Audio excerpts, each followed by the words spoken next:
अब हम पढ़ेंगे प्रतिरोधकता, रेसिस्टिविटी या स्पेसिफिक रेसिस्टेंस।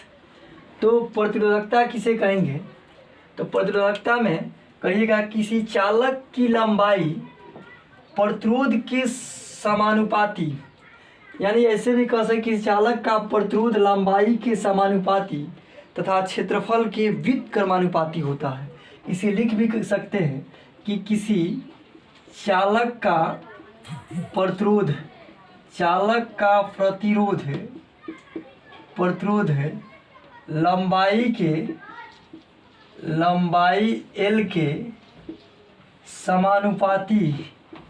लंबाई L के समानुपाती तथा क्षेत्रफल अनुप्रस्थ काट का क्षेत्रफल समझिएगा, क्षेत्रफल A के व्युत्क्रमानुपाती होता है,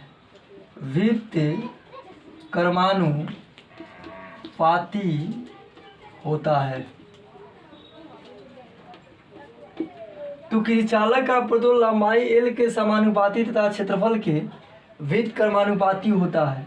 यदि किसी चालक का प्रतिरोध R हो तो R समानुपाती L। इसका अर्थ रहा कि अगर लंबाई चालक का बढ़ा देंगे तो प्रतिरोध भी बढ़ जाएगा, रुकावट भी बढ़ जाएगा। जैसे सपोर्टेड, मान लीजिए किसी नाली में जल जा रहा है, तो अगर जल स्रोत से निकट अगर क्या हो, खेत हो, तो वहाँ क्या होता है, जल बहुत जल्द पहुँच जाता है, क्योंकि लंबाई कम है तो क्या है, रुकावट भी कम है। अगर क्या है, नाली की लंबाई बढ़ जाए अधिक तो रुकावट भी अधिक आएगा। सेम उसी प्रकार कि चालक की लंबाई को अगर बढ़ा दिया जाता है तो प्रतिरोध रुकावट होता है, तो उस चालक में अवरोधक भी बढ़ जाते हैं, यानी प्रतिरोध भी बढ़ जाता है। यदि कि चालक की लंबाई कम किया जाता है तो प्रतिरोध भी कम हो जाता है।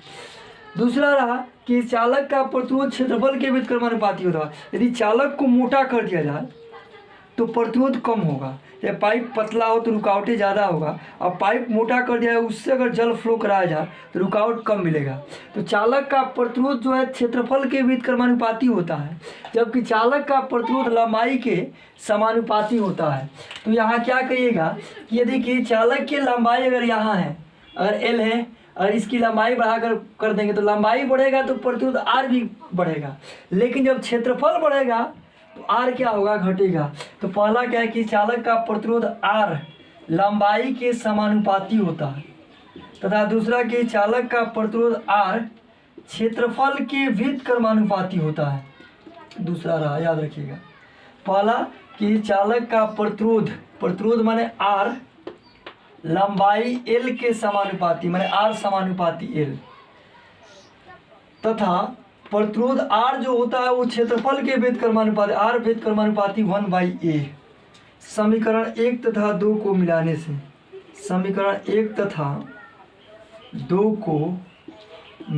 से, अब क्या करेंगे, इन दोनों समीकरणों को हम मिलाएंगे। तो मिलाने से क्या होता है, समीकरण 1 तथा 2 को मिलाने से यहाँ देखिएगा।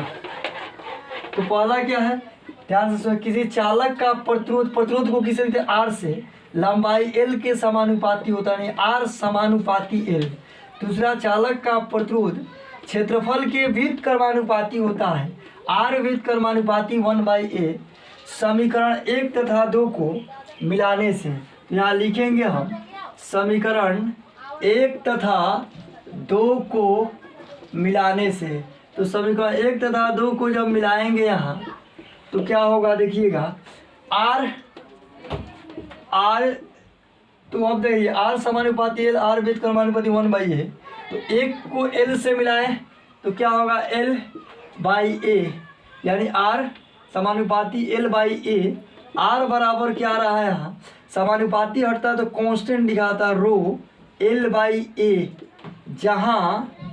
जहाँ रो नियतांक है, जहाँ रो क्या है, नियतांक है, जिसे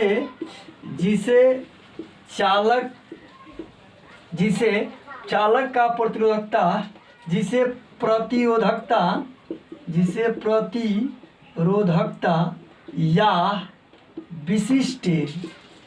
विशिष्ट प्रतिरोध है, विशिष्ट प्रतिरोध है कहा जाता है। याद रखिएगा यहाँ। तो आप देखें पहला कि चालक का प्रतिरोध लंबाई के समानुपाती होता है, R समानुपाती L। चालक का प्रतिरोध R क्षेत्रफल के व्युत्क्रमानुपाती होता है। समीकरण 1 तथा 2 को मिलाए तो R क्या है, समानुपाती L बाई A। 1 के साथ L मिलाए तो L बाई ए, R समानुपाती L बाई ए, R बराबर रो L बाई ए। जहाँ क्या रो है, इसको क्या पढ़िएगा, इसको रो पढ़िएगा, इसको क्या पढ़िएगा, रो पढ़िएगा। रो है, ये ग्रीक सिंबल है, जहाँ रो नियतांक है जिसे प्रतिरोधकता या विशिष्ट प्रतिरोध कहा जाता है। तो याद रखिएगा रो इज इक्वल टू, अब बताइए रो बराबर क्या होगा, कोई कह दे तो रो बराबर क्या होगा, आर ए बाई एल। तो रो इज इक्वल टू क्या कह लेंगे, आर ए बाई एल, ऐसे कह लेंगे। रो इज इक्वल टू क्या रहा आपका, आर ए बाई एल। तो R bar rho L by, rho is equal to क्या रहा, आर ए बाई एल। याद रखिएगा। अब यहाँ इसके बाद आपको बतलाया जा रहा है कि आखिर प्रतिरोधकता का परिभाषा कैसे दे सकते हैं। तो कहिएगा कि एकांक लंबाई के चालक में प्रतिरोध तथा अनुप्रस्थ काट के क्षेत्रफल के गुणनफल को क्या कहते हैं, विशिष्ट प्रतिरोध या प्रतिरोधकता कहा जाता है। तो प्रतिरोधकता आप देखें यहाँ रो आर ए बाई एल, तो इसका डिफिनीशन लिख सकते हैं यहाँ रो आर ए बाई एल से कि एकांक लंबाई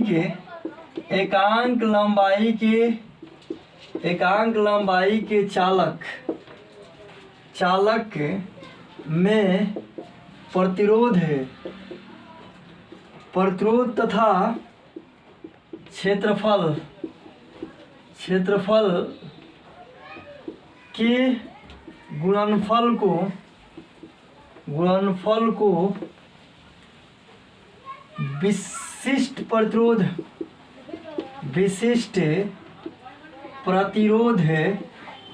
विशिष्ट प्रतिरोध या प्रतिरोधकता कहा जाता है, प्रतिरोधकता कहा जाता है। अब क्या करेंगे यहाँ, विशिष्ट प्रतिरोध या प्रतिरोधकता कहा जाता है।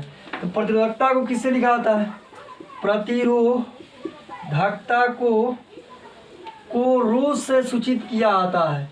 रो से, ऐसे रो सिंबल, रो से सूचित करते हैं। प्रतिरोधकता को किससे सूचित, रो से सूचित करते हैं। प्रतिरोधकता को किससे सूचित करते हैं, रो से सूचित करते हैं। अब देखिएगा यहाँ, तो अभी देखें कि आप रो बराबर क्या है, R A by l, R A by l rho का रहा, rho is equal to R A by L. तो एकांक लंबाई के चालक में प्रतिरोध तथा अनुप्रस्थ काट के क्षेत्रफल के गुणनफल को क्या कहते हैं, प्रतिरोधकता। अब रहा प्रतिरोधकता का एसआई मात्रक, तो यहाँ लिखेंगे हम प्रतिरोधकता का एसआई मात्रक,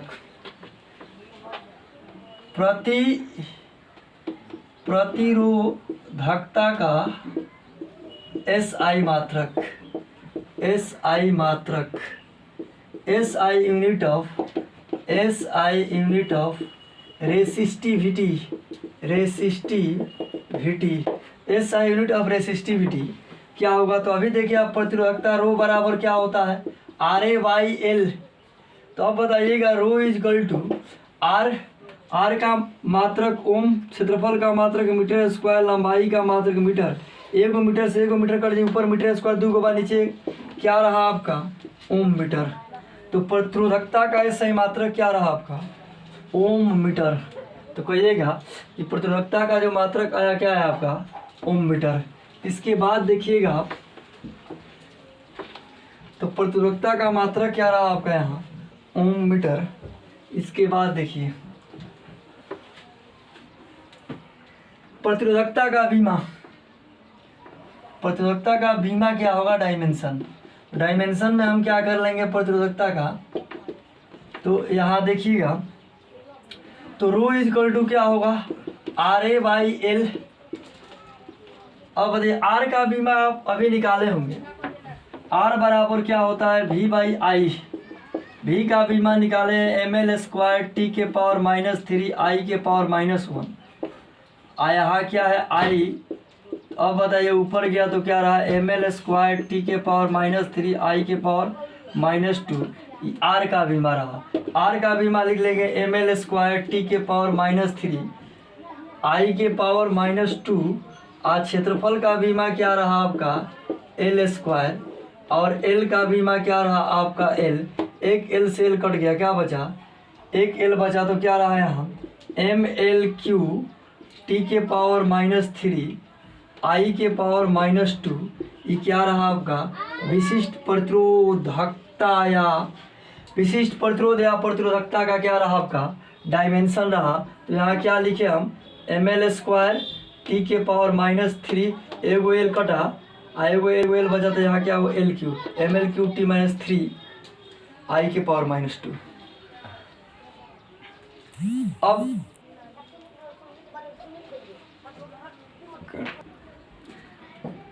अब क्वेश्चन में देखिएगा, यदि किसी चालक की लंबाई को दोगुनी कर दिया जाए तो नया प्रतिरोध कितनी गुनी होगा। यदि किसी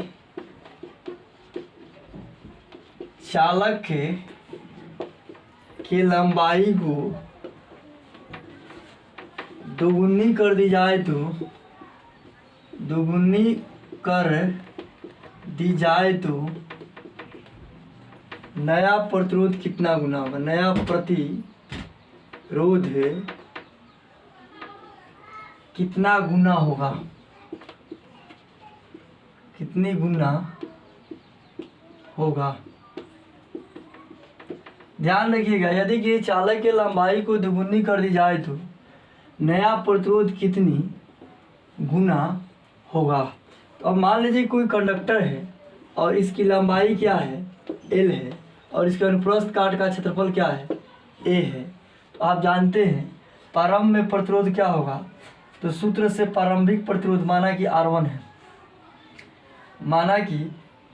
माना कि एल लंबाई तथा ए क्षेत्रफल के तार का चालक तार का प्रतिरोध है R1 है। तो विशिष्ट तो R1 इक्वल टू क्या होगा, R1 का रो एल बाई ए पहला रहा ऐसे। अब क्या है, यदि चालक के लंबाई को दोगुनी कर, मान लीजिए लंबाई का कोई चालक है, देखिए यहाँ कर आगे, देखिए चालक की लंबाई को दोगुनी कर दी जाए तो नया प्रतिरोध कितनी गुना होगा। तो अभी माना कि एल लंबाई तथा ए क्षेत्रफल का एक चालक तार है जिसका प्रतिरोध R1 है। तो आप जानते हैं अभी विशिष्ट प्रतिरोध R1 बराबर रो एल बाई ए। प्रश्नानुसार एल बराबर 2L, लंबाई को अगर दुगुना करते हैं तो क्षेत्रफल आधा होता है। प्रश्नानुसार एल बराबर क्या होगा 2L। ध्यान रखिए, यदि लंबाई लंबाई को दुगुना कर दिया जाए तो ए बराबर क्या होगा, क्षेत्रफल हाफ हो जाएगा। ये दिमाग को नोट कर लीजिए, यदि कि चालक की लंबाई को दुगुना कर दिया जाए तो क्षेत्रफल आधा होगा। तो नया प्रतिरोध क्या होगा, नया प्रतिरोध क्या रहा आपका R2 equal to rho 2L A by 2। अभी क्या हो जाएगा आपका R2 इक्वल टू, यहाँ क्या लेगा 2 लट के ऊपर चल जाएगा रो 4L बाई ए। कई नंबर रहा आपका 2 नंबर। अब क्या करेंगे, समीकरण 1 में 2 से भाग देंगे। समीकरण 1 में 2 से भाग देने पर 1 में 2 से भाग देंगे R1 यहाँ R2 नीचे रहा रो एल बाई ए। अब बताइएगा यहाँ क्या रो 1 में R1 रो एल बाई ए एक नंबर है, R2 बराबर क्या है रो 4L बाई ए। तो दो ऊपर चाहे 2 दूना के 4 4L बाई ए। तो अब यहाँ क्या कहिएगा रो 4L बाई ए, रो से रो कट गया। अब बताइएगा यहाँ ए से ए कटा, एल से एल कटा, क्या बचा R1 by R2 equal to 1/4। तो अब बताइएगा R2 बराबर क्या रहा आपका 4R1। यानी यदि कि चालक के लंबाई को दोगुना कर दीजिएगा तो प्रतिरोध कितना होगा 4 गुना हो जाएगा। अब इसी पर एक क्वेश्चन देख लीजिए, हम आपको बता रहे हैं। ऐसे डायरेक्ट 4 गुना कर सकते हैं या एक क्वेश्चन देकर आप निकाल भी सकते हैं। तो देख लीजिए आप, इसके बाद हम आपको बतला रहे हैं, यदि किसी चालक का प्रारंभिक प्रतिरोध 16 ओम है, यदि इसकी लंबाई को दुगुनी कर दी जाए तो नया प्रतिरोध कितना गुना हो जाएगा।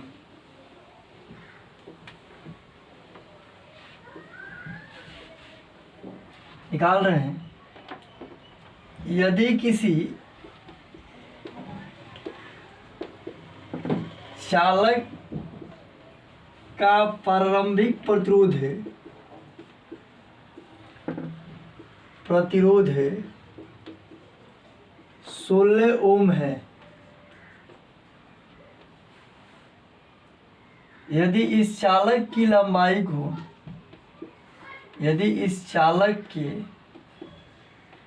लंबाई को दुगुनी कर दी जाए तो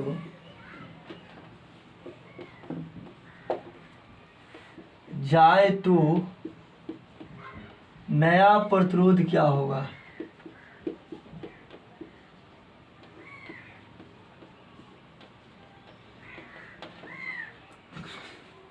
यदि चालक का प्रारंभिक प्रतिरोध 16 ओम, यदि इस चालक की लंबाई को दुगुनी कर दी जाए तो नया प्रतिरोध क्या होगा। तो माना कि एल लंबाई तथा ए क्षेत्रफल का एक चालक है। माना कि देखिएगा, यदि कि चालक के प्रारंभिक प्रतिरोध 16 ओम है, यदि चालक की लंबाई को दुगुनी कर दी जाए तो नया प्रतिरोध क्या होगा। माना कि एल लंबाई तथा ए क्षेत्रफल के चालक का प्रतिरोध R1 है, प्रतिरोध R1 है। तो आप जानते हैं R1 इक्वल टू विशिष्ट प्रतिरोध से rho, R1 equal rho L by a पहला रहा है। अब आपको मतलब प्रश्नानुसार R1 का मान तो आपको मालूम है कितना है, 16 है। तो 16 रो L बाई ए, इसी को 1 नंबर मान लीजिए। दूसरा क्या रहा आपका, यदि लंबाई L बराबर 2L तो क्षेत्रफल क्या होगा आपको बताए हैं, क्षेत्रफल A बराबर A बाई 2 हाफ होगा। तो R2 नया प्रतिरोध को क्या लीजिएगा आप, R2 बराबर क्या, R1 माने हैं प्रारंभिक प्रतिरोध, R2 बराबर रो 2L A बाई 2। तो क्या हो जाएगा नया प्रतिरोध, R2 बराबर रो 4L बाई ए, कई नंबर रहा, 2 नंबर रहा। समीकरण 1 में 2 से भाग दीजिए, समीकरण 1 में 2 से भाग देने पर 1 में 2 से भाग दीजिएगा तो क्या होगा, 16 by R2 equal to rho L by A rho 2L A by 2।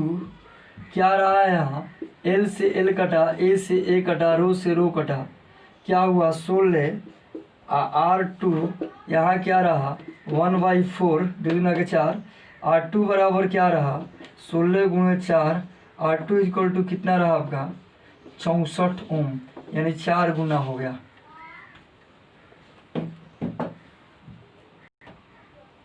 देखिएगा बतलाया जा रहा है विशिष्ट चालकता। तो विशिष्ट चालकता क्या है, विशिष्ट प्रतिरोध जो पढ़ा है रो, विशिष्ट प्रतिरोध या प्रतिरोधकता जिसे कहते हैं, विशिष्ट प्रतिरोध को प्रतिरोधकता भी कहा जाता है। तो विशिष्ट प्रतिरोध या प्रतिरोधकता के व्युत्क्रम को विशिष्ट चालकता कहते हैं, और विशिष्ट चालकता को सिग्मा से सूचित करते हैं। याद रखिएगा विशिष्ट चालकता क्या है, तो विशिष्ट चालकता विशिष्ट प्रतिरोध या प्रतिरोधकता के व्युत्क्रम को विशिष्ट चालकता कहा जाता है, इसे सिग्मा से सूचित किया जाता है। तो विशिष्ट चालकता इक्वल टू 1 बाई प्रतिरोधकता या विशिष्ट प्रतिरोध, प्रतिरोधकता कहिए या विशिष्ट प्रतिरोध, यानी sigma equal to 1 by rho. अब तो आप जानते हैं कि रो बराबर क्या होता है, तो आप पढ़े होंगे कि रो बराबर पढ़े हैं RA बाई एल, पढ़े होंगे इसे। रो इजकल टू क्या होता है, आर ए बाई एल, तो नीचे डाल रहे हैं यहाँ सिग्मा इजकल टू 1/रो के बदले क्या लिखेंगे हम, आर ए बाई एल। तो सिग्मा इजकल टू क्या रहा आपका, यहाँ क्या होगा, उलट जाएगा, क्या लिख लेंगे हम, एल बाई आर ए। तो यहाँ रो बराबर आप पढ़े होंगे आर ए बाई एल। तो अब बताइएगा सिग्मा इक्वल टू का एल बाई आर ए, ऐसे भी लिख सकते हैं हम क्या है, विशिष्ट चालकता को। अब देखिएगा विशिष्ट चालकता, तो विशिष्ट चालकता को सिग्मा से लिखें, सिग्मा 1/रो, और रो बराबर R A by L, sigma बराबर क्या है, एल बाई आर ए विशिष्ट चालकता। अब आपको बतलाया जा रहा है विशिष्ट चालकता का एस आई मात्रक। तो याद रखिएगा विशिष्ट चालकता का, विशिष्ट प्रतिरोध के व्युत्क्रम को क्या कहते हैं, विशिष्ट चालकता कहा जाता है। तो अब विशिष्ट चालकता का एस आई मात्रक देखिए, बीमा देखिएगा,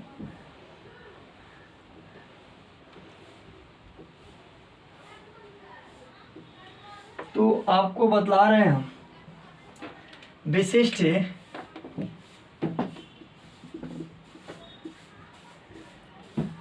चालकता का एस आई मात्रक, एस आई यूनिट ऊपर लिखा गया है, एस आई यूनिट किसका, विशिष्ट चालकता का।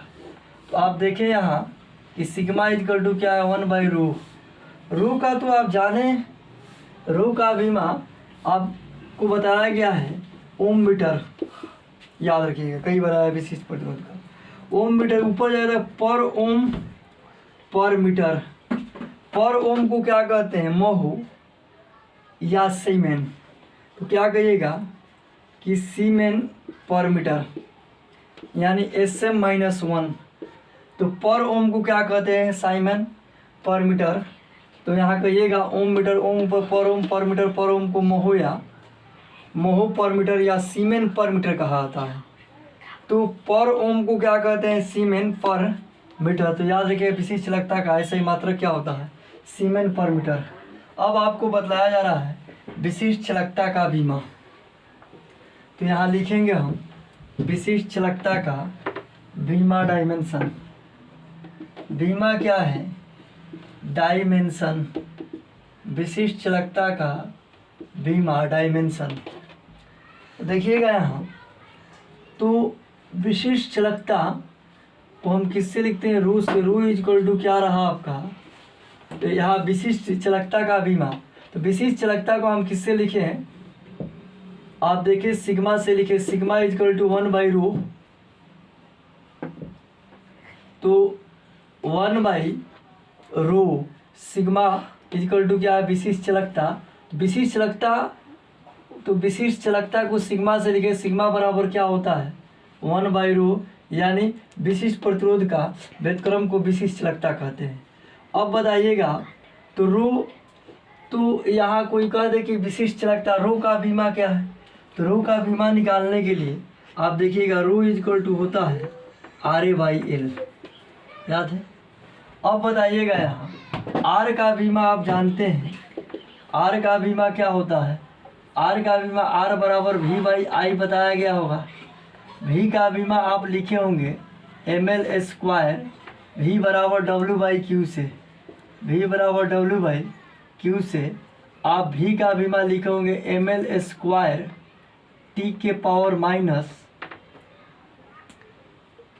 तो यहाँ हम निकाल दे रहे हैं, आपको देख लीजिएगा। R बराबर रो इक्वल टू RA/L। तो R का बीमा निकालना हो तो R का बीमा निकालने के लिए R बराबर V/I।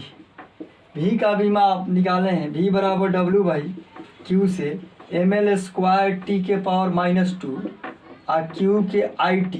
तो V का बीमा तो आप जानते हैं, V का बीमा क्या रहा आपका, ml² T के पावर -2। तो अब T के पावर क्या रहा, -3 हो जाएगा। I के पावर क्या रहा, -1।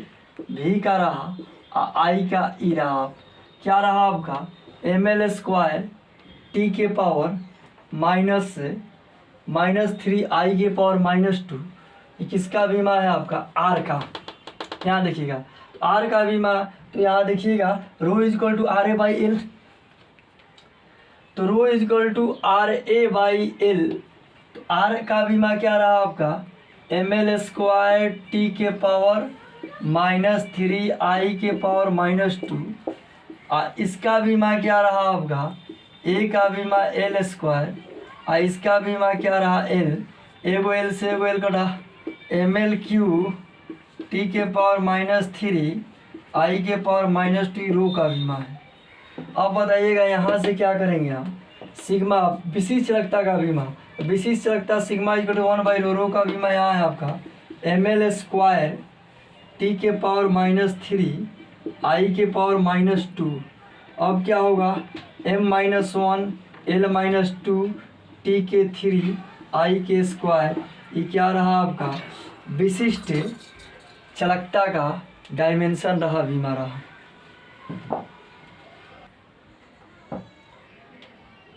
अब रहा कि चालक पर ताप का प्रभाव बता रहे हैं। तो जबकि चालक को गर्म किया जाता है, तो गर्म किया जाता है चालक का, तो प्रतिरोध बढ़ता है। जबकि चालक को गर्म किया जाता है, उसके ताप बढ़ाया जाता है, तो चालक का प्रतिरोध बढ़ता है। जबकि यदि कि चालक के ताप को घटाया जाता है, तो चालक का प्रतिरोध घटता है। तो याद रखिएगा, ऑब्जेक्टिव में कई बार आया भी कि किसी चालक के ताप बढ़ाने से प्रतिरोध घटता है, बढ़ता है, क्या होता है।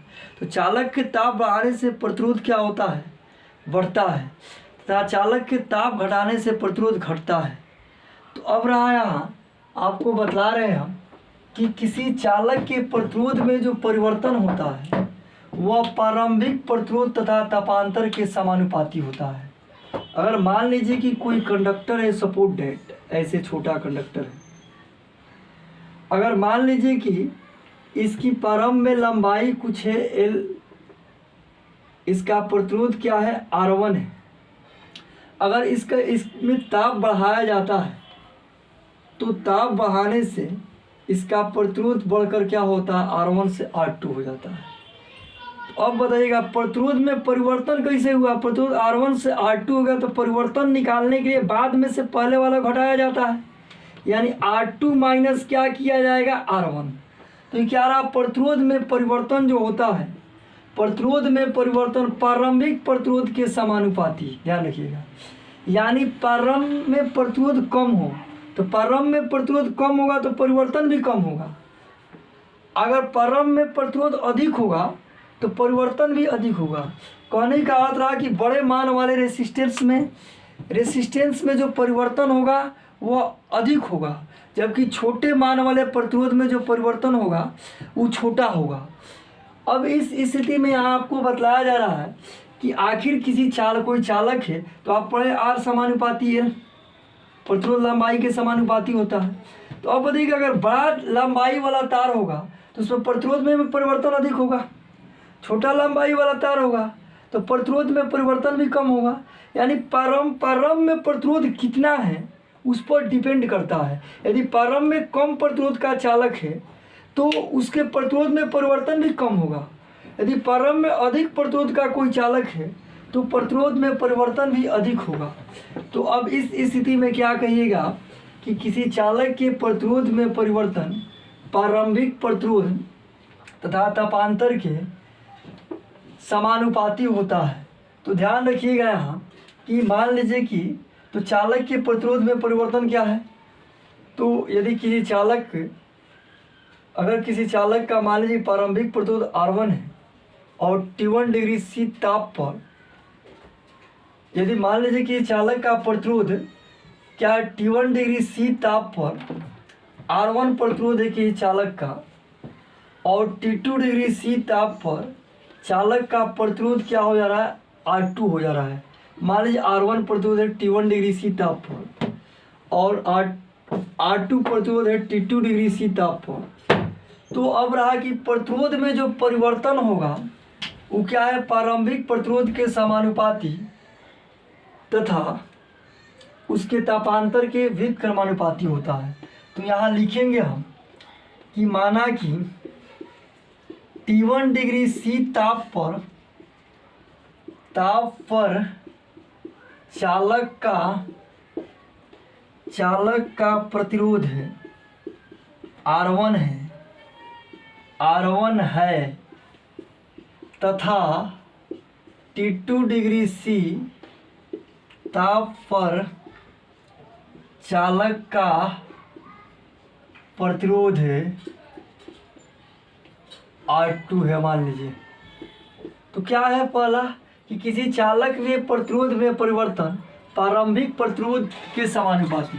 तो चालक के प्रतिरोध में परिवर्तन का मतलब रहा कि T1 डिग्री C ताप पर चालक का प्रतिरोध R1 और T2 डिग्री C ताप पर चालक का प्रतिरोध R2। तो प्रतिरोध में परिवर्तन क्या रहा आपका?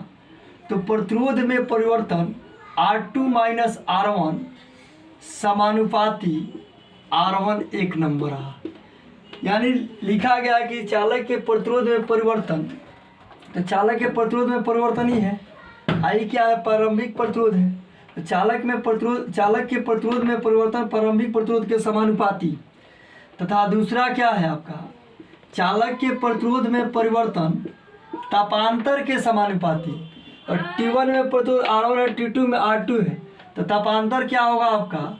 T2 माइनस T1 दो नंबर रहा। तो अब क्या करेंगे हम? समीकरण 1 तथा 2 को मिलाने से, तो यहाँ लिखा जाएगा कि समीकरण 1 तथा 2 को मिलाने से, तो याद रखिएगा कि प्रतिरोध में परिवर्तन प्रारंभिक प्रतिरोध के समानुपाती तथा प्रतिरोध में परिवर्तन तापांतर के समानुपाती होता है। समीकरण 1 तथा 2 को मिलाने से क्या होगा आपका? R2 माइनस R1 समानुपाती R1 T2 माइनस T1।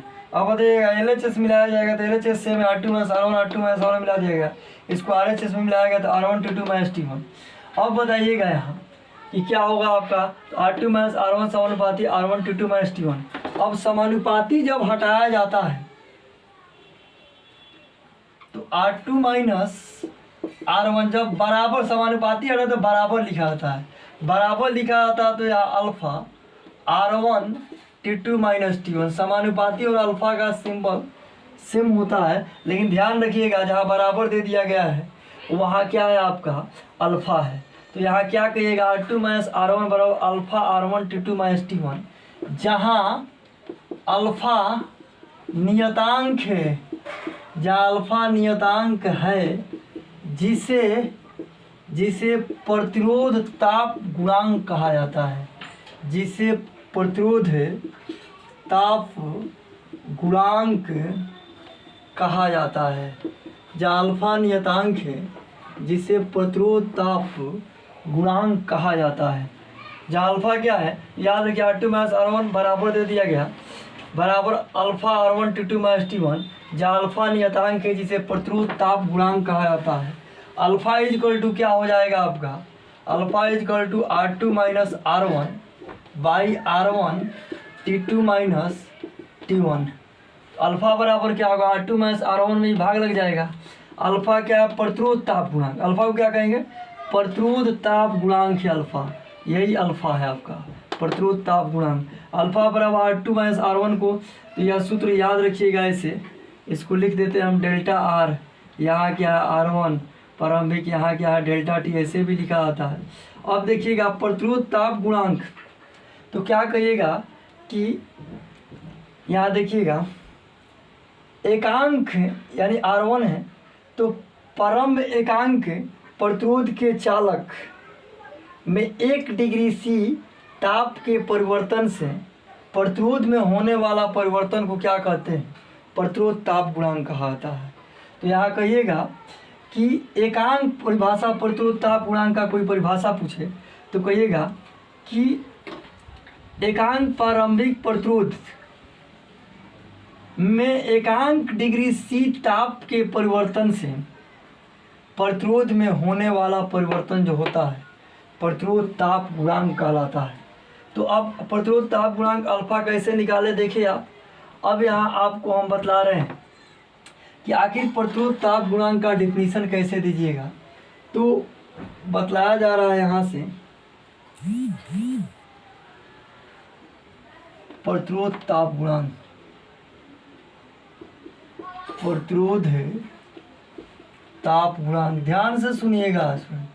प्रतिरोध ताप गुणांक में कहिएगा कि एकांक प्रारंभिक प्रतिरोध के चालक में 1 डिग्री सी ताप के परिवर्तन से प्रतिरोध में होने वाला परिवर्तन। तो कहिएगा कि एकांक प्रतिरोध है, एकांक प्रारंभिक के प्रतिरोध है में 1 डिग्री सी ताप के परिवर्तन से प्रतिरोध में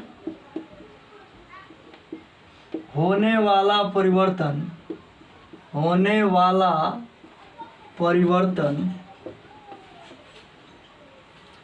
प्रतिरोध ताप गुणांक कहलाता है। प्रतिरोध ताप गुणांक कहलाता है, होने वाला परिवर्तन।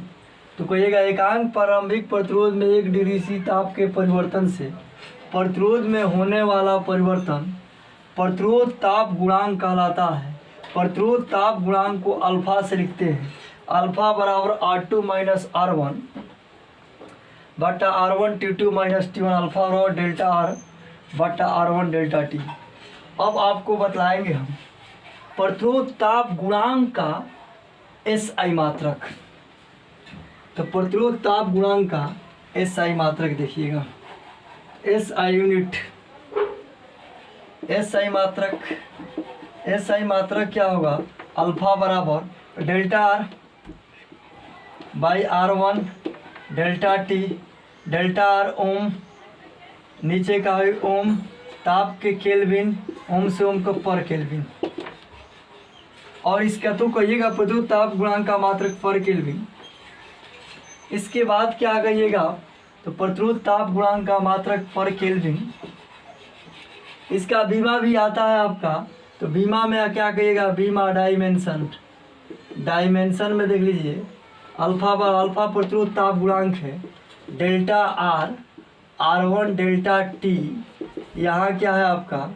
तो इसका बीमा रखिएगा, इसका बीमा R का बीमा सेम होगा तो कट जाएगा, बचा क्या? डेल्टा T ताप का बीमा K होता है, ऊपर जाएगा तो क्या रहा आपका? K-1, यही डायमेंशन रहा। अब देखिएगा इसमें कि देखिए क्वेश्चन है प्रतिरोध ताप गुणांक पर कमरे के ताप 27 डिग्री सी पर किसी तापन अवयव का प्रतिरोध 100 ओम है, किस ताप पर तापन अवयव का प्रतिरोध 117 ओम होगा? प्रतिरोध के पदार्थ का प्रतिरोध ताप गुणांक दिया है। अब देखिएगा यहाँ T1 का मान दिया हुआ है गिवन दैट में, तो T1 इजकल टू क्या है? T1 is equal to 27 degree C. अब बताइएगा तो इस पर T1 पर किसी तापन अवयव का प्रतिरोध R1 कितना है? 100 ओम। अब यहाँ T2 मालूम नहीं है, R2 का मान मालूम है, R2 बराबर 117 ओम। अल्फा प्रतिरोध ताप गुणांक का मान 1.7 × 10⁻⁴ पर सेल्सियस निकालना क्या है हमें? तो यहाँ निकालना है T2 बराबर व्हाट, ध्यान रखिएगा। गिवन दैट दे दिया गया है प्रारंभिक टेम्परेचर T1 27 डिग्री सी, इस ताप पर प्रतिरोध ओम में दिया है R1 इक्वल टू 100 ओम, दूसरा प्रतिरोध R2 इक्वल टू 117 ओम। किस ताप पर हो जाता है? 100 से बढ़ के 117 है, जबकि प्रतिरोध ताप गुणांक का मान दिया हुआ है। तो अब आप जानते हैं प्रतिरोध ताप गुणांक से अल्फा बराबर R2 minus R1 by R1 T2 minus T1। अब बताइए अल्फा R2 का मान है 117 ओम, R1 का मान है 100 ओम, R1 का मान 100 है, T2 का मान नहीं मालूम है, जबकि T1 का मान कितना है? 27 है। अल्फा का भी मान दिया हुआ है, ध्यान रखिएगा। अल्फा का मान कितना दिया है? 1.7 × 10⁻⁴ ये अल्फा का मान है। यहाँ ये आ जाएगा इधर, तो क्या होगा देखिएगा? T2 माइनस 27 इजकल टू 117 में 100 गए, 117 में 100 गया 17, नीचे क्या हो गया T2 माइनस 27 इधर आ गया, तो इधर ही भाग में था तो गुणा में आ गया, तो जो गुणा में इधर है उसको भाग में लेकर जाएंगे तो ये क्या होगा नीचे 100 गुणे 1.7 गुणे 10 के पावर माइनस 4। अब T2 माइनस 27, अब देखिएगा T2 माइनस 27 इजिकल टू 17 गुणे 10 के पावर 4 ऊपर चला गया, नीचे क्या होगा आपका 100 गुणे 1.7। अभी क्या कर लेंगे हम यहाँ से T2 माइनस 27 इजिकल टू, अब क्या कर लेंगे हम देखिएगा 17 गुणे 10 के पावर 4, नीचे क्या कर लेंगे 10 के स्क्वायर गुणे 1.7।